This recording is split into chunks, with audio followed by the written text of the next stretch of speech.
میرے نبی کریم علیہ الصلوۃ والسلام نے سختی کے ساتھ منع فرمایا کسی بھی مومن کے ساتھ، کسی بھی نیک آدمی کے ساتھ بغض رکھ۔ اور ایک اور بات بڑی شاندار، امام شافعی رحمت اللہ تعالی علیہ کے پاس ایک شخص آیا تو اس نے عرض کی حضور مجھے نا بے سکونی بڑا تنگ کرتی ہے۔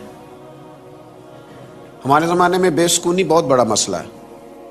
کبھی کبھی میں سوچتا ہوں جب کوئی آدمی آ کے کہتا ہے نا کہ میں بور بڑا ہوتا ہوں تو میں سوچتا ہوں اس نے وقت کہاں سے نکالا ہے بور ہونے کا۔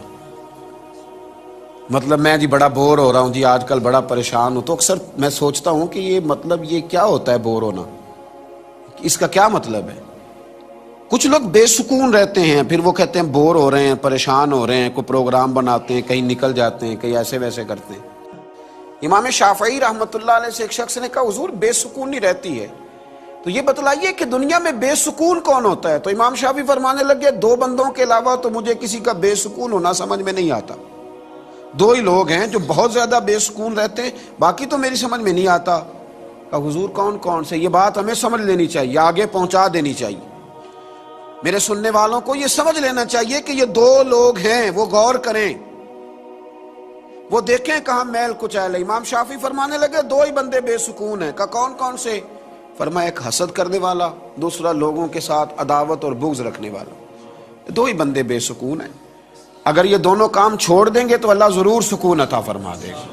یہ دو لوگ ہی بے سکون ہیں، یہ حسد کرتے ہیں، کینہ پروری کرتے ہیں، بغض رکھتے ہیں، عداوتیں پیدا کرتے ہیں تو بے سکون رہتے ہیں۔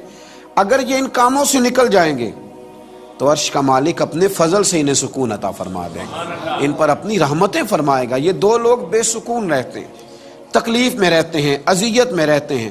اس لیے اور پھر کچھ لوگ تو ایسے ہیں کہ جو ایسے لوگوں کے ساتھ بغض رکھتے ہیں، ایسے لوگوں کا کینہ دلوں میں پیدا کرتے ہیں، ایسے لوگوں کا کہ جن کا کینہ دلوں میں رکھنے سے نہ صرف یہ کہ دل زنگ آلود ہو جاتا ہے بلکہ میں کہتا ہوں کہ سوچیں ہی تباہ ہو جاتی ہیں۔ میرے نبی کریم علیہ الصلوۃ والسلام نے فرمایا، اور بڑے خوبصورت انداز میں حضور نے ارشاد فرمایا، سنن ترمذی میں حدیث ہے، نبی پاک علیہ الصلوۃ والسلام نے فرمایا کہ میرے، یہ لفظ دیکھنا، ان پر غور کرنا، حضور نے فرمایا میرے صحابہ کے بارے میں اللہ سے ڈرنا، خدا کا خوف کرنا، میرے بعد انہیں نشانہ نہ بنانے لگنا۔ حضور علیہ الصلوۃ والسلام فرمانے لگے جس نے انہیں میری محبت کی وجہ سے محبوب رکھا، میری وجہ سے محبوب رکھا، اس نے صحابہ کو نہیں، اس نے مجھے محبوب رکھا۔ اور فرمایا جس شخص نے انہیں تکلیف دی اس نے مجھے تکلیف دی، جس نے انہیں اذیت دی اس نے مجھے اذیت دی۔ تو میرے محبوب علیہ السلام فرمانے لگے جس نے مجھے اذیت دی پر اس نے میرے اللہ کو اذیت دی۔ میرے صحابہ کے بارے میں اللہ سے ڈرنا، جس نے انہیں اذیت دی اس نے مجھے اذیت دی، اور جس نے مجھے اذیت دی اس نے میرے اللہ کو اذیت دی۔ اور فرمایا جس نے اللہ کو اذیت دی قریب ہے کہ اللہ اسے گرفتار کرے گا، اللہ اسے پکڑ لے گا۔ اور کچھ لوگ ایسے ہیں جو سادات کرام سے بغض رکھتے ہیں، گویا سیدہ فاطمہ الزہرا کی اولاد سے بغض رکھنا، گویا مولا کائنات شیر خدا سے بغض رکھنا، وہاں عداوت پیدا کرنا۔ میرے مصطفیٰ کریم نے فرمایا تھا علی تیری محبت ایمان ہے، تیری محبت ہی ایمان ہے، اور کہا شیر خدا سن لو تیرا بغض ہی نفاق ہے۔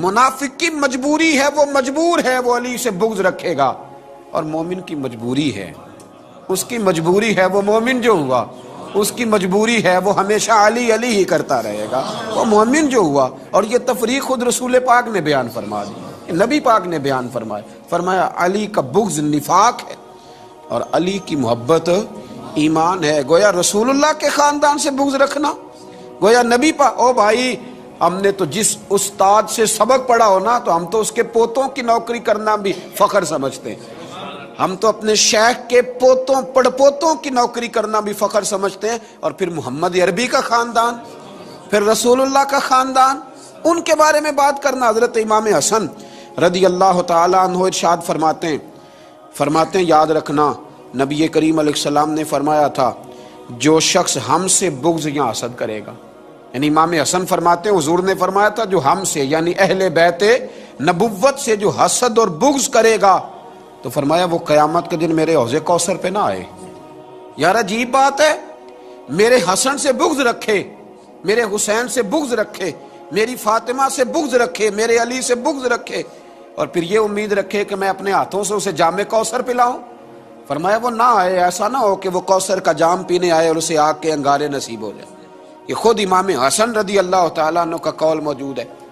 گویا رسول اللہ صلی اللہ تعالیٰ علیہ وسلم کے خاندان سے بغض رکھنا، اہل بیت نبوت سے بغض رکھنا، اور مستدرک میں تو جو حدیث ہے وہ بڑی عجیب ہے، بڑی عجیب ہے۔ نبی کریم علیہ السلام نے فرمایا، سن لینا، اور یہ جو حدیث ہے نا، یہ میرا خیال ہے راٹ لینی چاہیے، یہ مستدرک میں موجود ہے، راٹ لینی چاہیے۔ میرے رسول کریم علیہ السلام نے فرمایا، جو شخص بیت اللہ شریف کے ایک کونے میں اور مقام ابراہیم کے درمیان نماز پڑھے اور ہر وقت کثرت کے ساتھ روزے رکھے، یعنی عام جگہ پہ نماز نہ پڑھے، بیت اللہ شریف جا کے مقام ابراہیم پہ نماز پڑھے اور روزے بھی کثرت کے ساتھ رکھے، اور پھر حضور فرماتے ہیں میرے اہل بیت نبوت کے بغض اور دشمنی پہ مر جائے، جنت میں نہیں جائے گا، جہنم میں جائے گا۔ رکھے سنبھال کے اپنی نمازیں، چاہے بیت اللہ میں پڑھی ہوں، رکھے سنبھال کے اپنی نمازیں، چاہے اس نے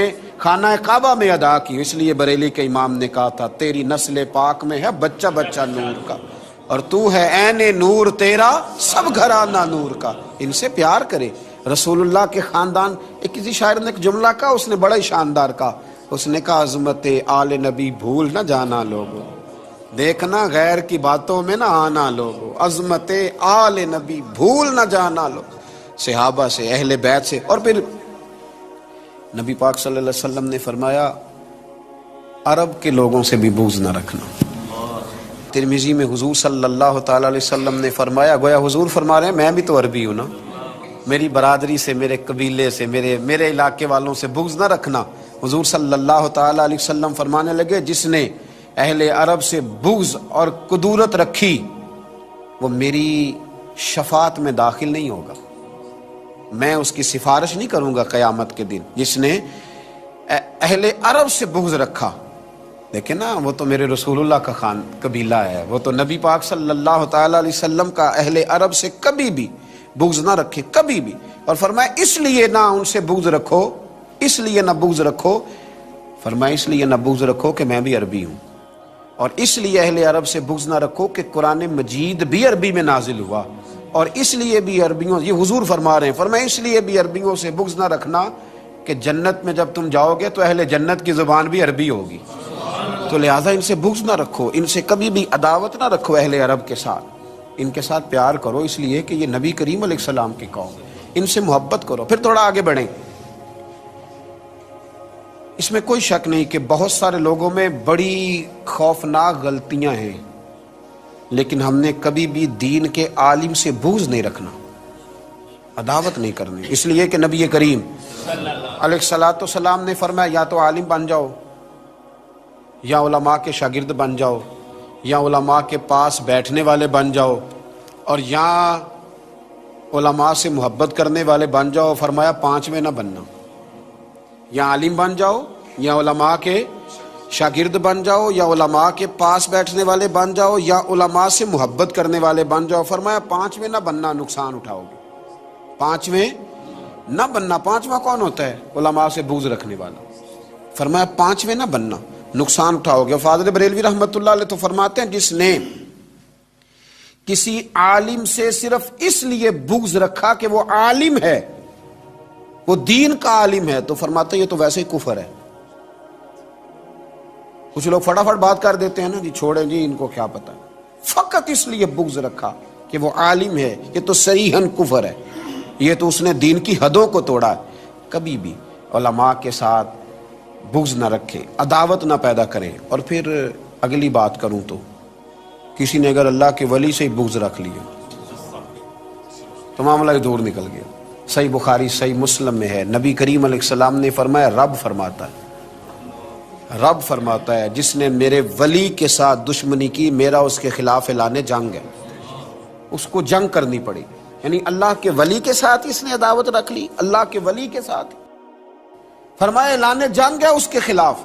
اعلیٰ حضرت فاضل بریلوی رحمۃ اللہ علیہ کے چھوٹے شہزادے، بڑے کامل ولی تھے اللہ کے، یعنی ایسا شخص کہ جس کو لوگوں نے کہا کہ ان کی تو شکل بھی سرکار غوث اعظم سے ملتی ہے، ہم شبیہ غوث اعظم کہا گیا ایسا شخص کہ جہاں بیٹھ جائیں وہیں مجمع لگ جائے۔ 1.25 کروڑ آدمی حضرت کا مرید تھا، 1.25 کروڑ، اور ان مریدوں میں عام لوگ نہیں، بڑے بڑے شیخ الحدیث، شیخ القرآن، وقت کے اجلاء علماء نے آپ سے بیعت فرمائی۔ ایک دفعہ ایک سفر میں تھے تو ایک سیٹھ صاحب نے کہا کہ حضرت صاحب میرے گھر میں بھی رکیں۔ کچھ لوگوں کو یہ مسئلہ ہوتا ہے کہ دین جو آدمی بیان کر رہا ہے نا، سارے دین پہ اسی بیچارے نے عمل کرنا ہے، وہ نہ دائیں بائیں ہٹے، ہمیں آزادی ہے، ہمارا جو دل کرے گا ہم کریں گے۔ بھائی آپ کو دیکھنا چاہیے، وہ بیمار بھی ہو سکتا ہے، کچھ جگہ پہ مجبور بھی ہو سکتا ہے، اور کچھ جگہ پہ شریعت نے اسے گنجائش دی ہے، شریعت اسلامیہ نے گنجائش دی ہے۔ عالم اگر ساری رات عبادت کرے گا، اسے کرنی چاہیے، ساری رات اگر عبادت کرے گا تو مسائل دینیہ کون بتائے گا؟ رات کو مطالعہ کون کرے گا؟ لوگوں کے لیے کون اسباب پیدا کرے گا؟ بہت سارے علماء کو بہت زیادہ سکون دینے کی ضرورت ہوتی ہے تاکہ وہ بہت ساری چیزوں سے بالکل بری ہو کر دین کے بارے میں ریسرچ کر سکیں، لیکن لوگ ہیں کہ وہ اعتراض کرتے ہیں۔ حضور مفتی اعظم، وہ سیٹھ صاحب کہنے لگے کہ میرا دل کرتا ہے مفتی اعظم رحمۃ اللہ علیہ میرے گھر میں رہیں، شہزادہ اعلیٰ حضرت۔ لوگوں نے کہا حضور وہ چاہتا ہے، اللہ کے بندے دل نہیں توڑتے، نرمی ہوتی ہے نا، اور اس نرمی کی وجہ سے بھی بہت سارے لوگ اللہ والوں کو تکلیف دیتے ہیں۔ کہا کہ وہ چاہتے ہیں، فرمایا صحیح ہے چلتے ہیں۔ رات اس کے گھر میں قیام کیا۔ اب آپ کو پتہ ہے مسافر کی تو اللہ نے نماز کم کر دی ہے، 4 رکعتوں والی کو 2 کر دی ہے، اللہ نے کم کر دی۔ اس نے کیا کیا، حضرت نے عشاء کی نماز اس کے گھر میں پڑھی تو اس نے تہجد کے لیے بھی پانی رکھ دیا۔ حضرت آرام سے سوئے رہے، سحری کا وقت ہوا، فجر کی اذان ہوئی تو حضرت اٹھے، وضو فرمایا، نماز پڑھی، ناشتہ کیا، روانہ ہو گئے۔ اس نے شور کرنا شروع کر دیا، اتنے بڑے ولی بنے پھرتے ہیں، 1.25 کروڑ آدمی مرید ہے تو تہجد تو پڑھی نہیں۔ علماء نے سمجھایا، علماء نے، کہ بھائی پہلی تو بات یہ ہے کہ تہجد تو آدمی گھر میں بھی نہ پڑھے تو اس پر اعتراض کرنا منع ہے، اس لیے کہ یہ نماز نفل ہے۔ تو آپ مسافر کے بارے میں یہ توقع کر رہے ہیں کہ وہ تہجد پڑھے گا، حالانکہ نبی کریم علیہ السلام کے غلام فرماتے ہیں ہم حضور کے ساتھ سفر کرتے تھے لیکن نبی پاک 2 رکعتوں سے زیادہ نہیں پڑھا کرتے تھے۔ تو بھئی آپ مسافر پر پابندی لگا رہے۔ اس نے کہا جی نہیں، میں نے تعریف بڑی سنی تھی، انہیں تہجد پڑھنی چاہیے تھی۔ بھی تم نے تعریف سن لی تھی تو اس کا معنی یہ تھوڑی ہے کہ اب وہ سفر کے اندر سوئیں گے نہیں، وہ آرام نہیں کریں گے، اب لوگوں کی تعریفوں پر بھی پورا اترتے رہیں گے۔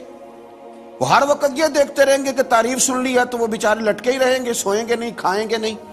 اس نے بڑی بے ادبی کری، لوگوں نے سمجھایا۔ کسی نے حضور مفتی اعظم سے بھی کہا، رب کریم کے بندے کی زبان سے ایک جملہ نکل گیا، فرمایا میری ذات پر اگر کوئی اعتراض ہوتا تو میں اسے ضرور قبول کرتا، لیکن اس نے ظلم یہ کیا ہے کہ جو اعتراض بنتا نہیں تھا، جو اعتراض تھا نہیں، وہ اس نے مجھ پر کرنا شروع کر دیا۔ جو چاہیے نہ تھا، جس کی شریعت ہی گنجائش نہ دیتی تھی، وہ والا شکوہ اس نے کیا۔ اس کو ایسا کرنا نہیں چاہیے تھا۔ بہرحال اللہ اس کا بھلا کرے، بہت بڑا سیٹھ تھا، بہت بڑا رئیس تھا، بہت بڑا مالدار تھا، بڑے ڈیرے چلتے تھے، بڑا کچھ ہوتا تھا۔ پھر چند دن ہی گزرے کہ حالات خراب ہونے لگے، معاملات بگڑنے لگے، اور پھر اتنی بری حالت ہوئی کہ مانگنے پہ